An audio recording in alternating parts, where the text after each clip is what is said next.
Hello and welcome. You're watching Business Today TV. I'm Sakshi Batra and this is Market Today, a show where we share with you all the latest updates of the stock markets, the way the benchmarks are trading at this point in time, and the way the sectors and the stocks are moving as well. And how should you be really approaching this market, which is now down over 600 points. When you talk about the Sensex, it's trading at 60,688 at the lowest point of the day. 180 points gone for the Nifty too, 18,051. That's the level at which the Nifty is also trading at. All the sectors of the Nifty down in the red, including the benchmarks and the broader markets. Everything is down in the red. 1% cut for the benchmarks right now. Talk about the broader markets, the mid and the small cap indices as well. For the Nifty mid cap 100 index, it's a cut over 1%. It's a 1.1% drop right there, 1.2% cut now. And the small cap also down in the same way. 7.4% uptick for the India VIX. That's the index that you need to watch out for. 15.45 currently. And that's what's leading to this sharper decline that you're seeing on the benchmarks. 44 declines on the Nifty 50 stocks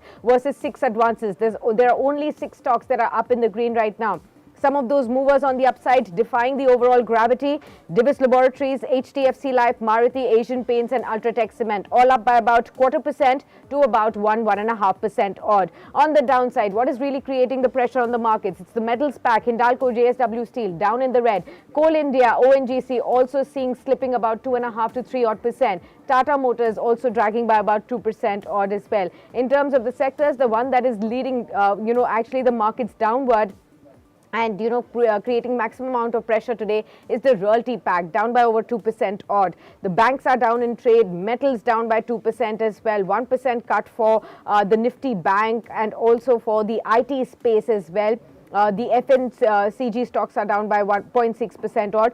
Pharma seeing the least amount of decline, about 0.1% down in the red. But let's get our guest on board to understand what is really causing this decline and how much fall can you really see from the markets from here on, or can we actually anticipate a bounce from these levels? Chandan Taparia joins in from Motilal Oswal Financial Services. He's the Vice President Analyst at Derivatives and Technicals at Motilal Oswal Financial Services. Welcome, Chandan. Thank you so much for taking the time out for us. Here's wishing you a very, very happy new year. And, hopefully for your entire team, for your family, this year turns out to be a great, profitable and also very, very healthy year as well. So first up, how are you looking at these markets? 2 days of 2023 turned out to be fairly good, but today is when the decline is coming in. How do we see the markets going forward from here? Thank you very much, Sakshi. Thanks for having me. And first of all, wishing a very happy, healthy and prosperous new year to you, entire family and entire team at BTTV. So talking about the market, we have seen good run-up in the 2022, but finally on year-to-year basis, we closed with gains of around 5%. But the good part is sector-wise momentum was better compared to the broad indices. The Bank Nifty has rallied by 22%. Nifty Metal was up by around 20%. Selective auto stocks have done well. Only IT and pharma were under pressure in the last year. Now, as we start the new year, the question, the query always remains that what is undertone. So if I talk about the major undertone that remains bullish, what is the ultimate conclusion from 2022 is the declines were being bought. If I look at the closing of 2021, that was near to 17,350 and we closed around 750 points higher, but year-on-year basis. But we recovered by around 3,000 points from the lower levels. So ultimately, conclusion of 2022 was the declines are being bought. We have conquered all the concerns of the global market. We have conquered all the issues related to geopolitical worries. So this is the clear message for the Indian market that every meaningful decline will be bought going forward. Recently, the Nifty has corrected from its lifetime high of 18,887 to 17,777. And we believe that 17,777 could act as a major support. However, some dip could be there as we are now heading towards the corporate earning. And the next trigger will be the budget 2023. That is the key important event, as this is going to be the last key budget for this tenure of the government. So we have 2 key events and 17,777 is the hurdle, key level. So we believe that any decline towards this level could be bought. Slow and steady market may see the range bound move, but first we are looking at 18,250 and above this the rally can extend to 18,500 or higher levels. So need to hold 17,777. That is the ultimately thing we are looking in this market. If I talk about the sector wise, banking, financial, selective auto, fertilizers, sugar, these are the stocks which could be on the radar and the budge over the next couple of weeks to over the next couple of months. But no pre-budget rally expectations right there. I mean, like we also missed the Santa rally, which we were anticipating widely in the last week of December. That didn't happen. The markets did close in on that 19,000 mark, but there was no, clear breaching of that. And also, now that we've started off, we're just about barely a month away from the budget. You did point out about the sectors that are usually in flavor right ahead of the budget, and investors can put in focus there. But on the basis of those as well, no pre-budget rally is what you expect? So, like, if I first conclude the Santa rally, only Santa came to support the market and the decline were being bought. Same, I believe that's going to happen with the budget. The decline would be bought because of the budget trigger. However, due to the global concerns, some bounce could be restricted, some follow-off could be missing at higher levels. But we totally believe that selective sector will do. Few heavyweights will be nervous. So that's why we are with the view that dips could be bought. Not sure about the pre-budget rally, but sure about the decline will be bought and the key support are likely to hold to take the market in positive range bound manner. Okay, understood that. But Chandan, also help me understand, we are in a range, in a broad range for the market. What will it take for the markets to really break out of this range? Will it be the corporate earnings? Will it be some positive news flows from the budget? What will really help the markets really break out of this range? So I don't think that there will be the big surprise or big nervousness from the corporate earning. Some of the prices are discounting that, but the key trigger might be the budget. However, this budget is key trigger. As I said, that the last budget of this tenure of the government, and if anything happens related to your corporate taxes, related to your GST, related to your STT, or anything related to the infra boosting or income spending on the agricultures. So these are going to be the key trigger. And I think because of these three key trigger, any decline due to the global market will be bought. So we need to understand that we are falling because of the global market, but we are holding because of the domestic strength. If you notice in last couple of quarters, FIs were continuously selling, but DIs were continuously buying and supporting the Indian indices and Indian markets. So we believe there is a huge money into the DIs, and that money is likely to hold the sentiment on the lower side. So I think after the corporate earning, the budget will be the key event, which could give a decisive momentum to the Indian market. But for this year as a whole, if I have to ask you, 2023, most of the brokerage houses have said that, it's going to be another year which could be volatile after the roller coaster ride that we've seen already in 2022. And perhaps it could be a year of no or low returns. What are your thoughts on the benchmarks per se, or on the Nifty bank perhaps, if people want to stay with the index? What kind of return can they really expect, or is it actually wiser to be going and sticking with the stocks that can actually help you create alpha? So, Sakshi, when you talk about the generating alpha, then definitely we have to go with the stock specific activities. And selective stocks have potential to do better than the indices. If I talk about the broader market, I believe it would be tough to generate bigger return, but yes, base of the market is shifting higher. So at least market is all set to head towards the recent highs.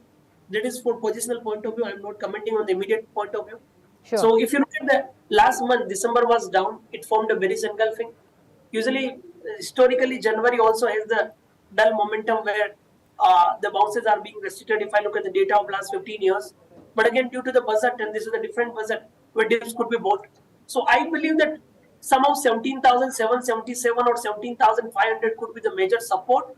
We can head towards 18,500, then 18,881 to 19,250. So these are the levels we are closely watching for this entire 2023. And the sectors that you would be most bullish on for this entire year, which ones would those be on your top radar? So, Sakshi, I'll be continue to bullish in the entire BFSI segment. The banking stocks, which really done well, likely to outperform. Your bank Nifty is outperforming and generating the alpha in this market.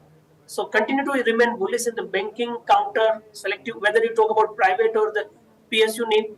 But definitely, I'll go with the heavyweights counter where I have the margin of safety as well as the chances for the momentum. Apart from BFSI, I will focus on the selective auto name.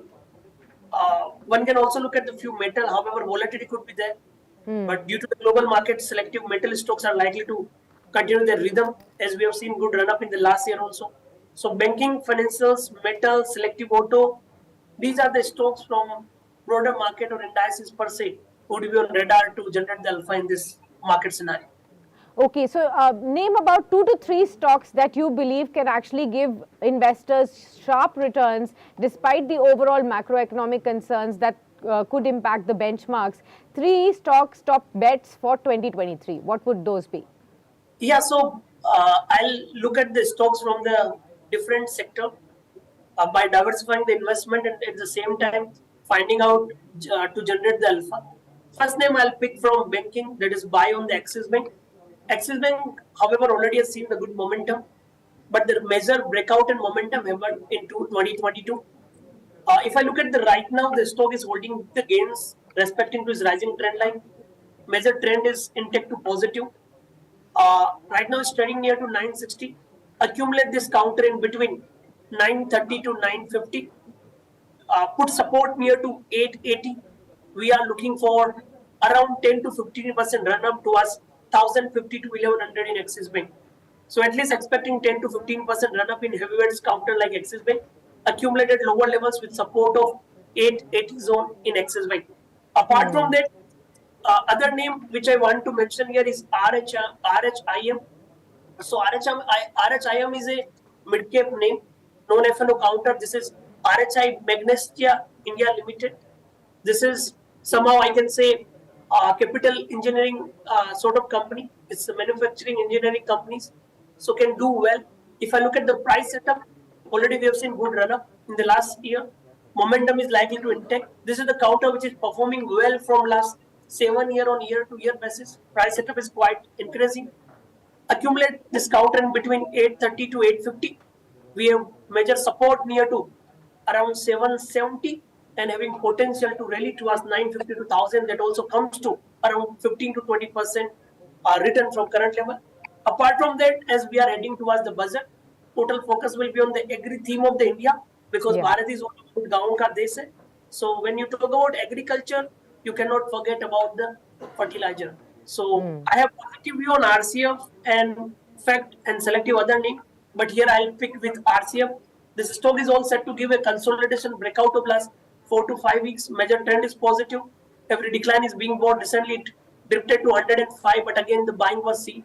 So right now it's trading near to 137. Accumulate this stock between 125 to 130. Put support near to 105. Look for a rally towards 20 to 25% that can head to 160, 165 levels from current zone. So 3 stocks which we talked about: Axis Bank, RHIM, and RCM. These 3 names has potential to rally by 10 to 20, 25% from the current levels to generate the alpha, and also selected the theme which can do well in the budget as well as the corporate earning as well as the current market scenario.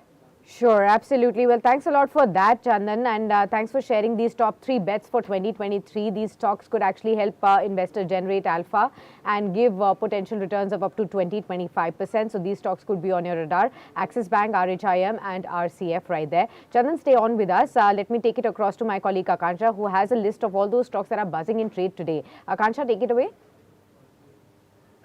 Thank you for letting me join, Sakshi. The shares of Equitas Small Finance rallied over 7% to hit a 52-week high of 63.9 in Wednesday's trade. This happened because the RBI approved a proposal of SBI Fund Management to acquire 9.9% equity shares in the bank through various schemes managed by it. The next stock on our list is Avenue Supermarts. Avenue Supermarts said that its revenue growth in the quarter ended December slowed down on sequential basis, even though the company posted a double-digit rise in its top line. This has prompted the shares to drop 2.07% in today's trade. Next, let's take a look at the recent IPO, Radiant Cash Management Services Limited. It made a decent debut on the bourses today. The stock listed at 103 rupees on the NSE at a premium of around 10%, at a premium of 9.57% compared to the issue price, which was around 94 rupees. Meanwhile, on BSE, the stock debuted at a premium of 5.64% at around 99.30 rupees. While the PSU bank stocks have also tanked roughly around 2% in today's trade. Canara Bank is down 2.46%. Bank of Baroda is down 2.45%.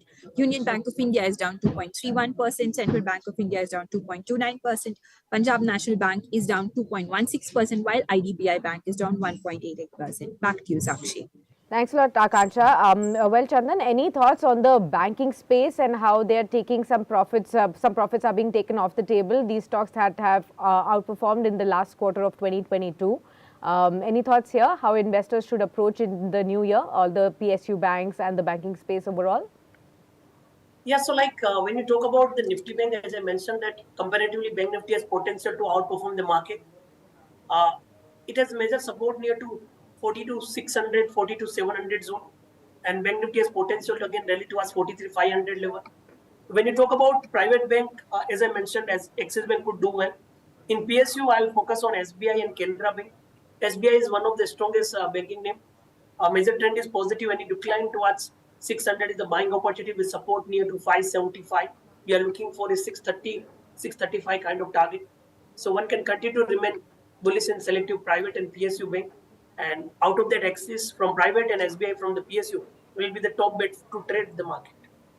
All right. Well, thank you so much, Chandan, for being with us on the show and sharing with us all the insights on markets, several pockets that we've spoken about, and the stocks that you've shared as your top bets for 2023. Let's now move on to see how the markets are trading. Still 550 points cut on the Sensex, 60,743 current level. The Nifty is also hovering near 18,067. That's down by about 165 odd points, 0.9% of a cut, slightly off the lowest point of the day. But we'll have to see how the markets really pan out. Is there a recovery from these levels, a sharp bounce back? Or will the markets be sulking in today's trading session as we hit this midweek? Do stay on with us onto Business Today TV to catch all the updates from the world of business and stock markets. Don't forget to subscribe to this channel if you haven't already. And also continue to engage with us through all our social media handles. That's Facebook, Twitter, LinkedIn and Instagram. Many thanks for joining us for now.